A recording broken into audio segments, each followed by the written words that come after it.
പിന്നെ എങ്ങനെയുണ്ട് അഞ്ജലി കൊച്ചി ലൈഫ്? അഞ്ജലി വയനാട്ടുകാരിയാണ്. സുൽത്താൻ ബത്തേരിയിലാണ് അഞ്ജലി പഠിച്ചത്.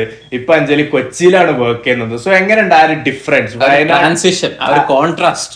ഞാൻ പഠിച്ചത് കൊച്ചിയിലാണ് ഗൈസ്. സോറി, സുൽത്താൻ ബത്തേരിയാണ് വീട്. ഇതാണ് സെമീർ റിസർച്ച് ചെയ്താണ് പ്രശ്നം. വീട് സുൽത്താൻ ബത്തേരി.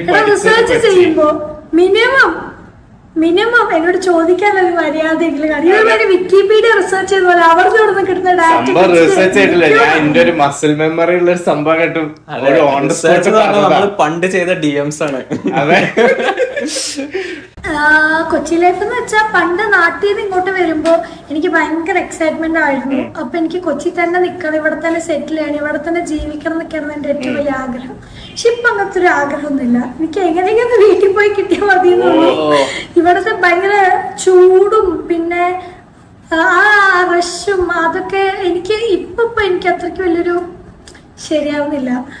നാട്ടിൽ പോയി കഴിഞ്ഞാൽ നല്ല സുഖമാണ്, നല്ല തണുപ്പാണ്. അത് എത്ര വേനലാണെങ്കിലും അവിടെ തണുപ്പാണ്, അക്കരപ്പച്ചയായി തോന്നുന്നുണ്ട്. നല്ല വായു.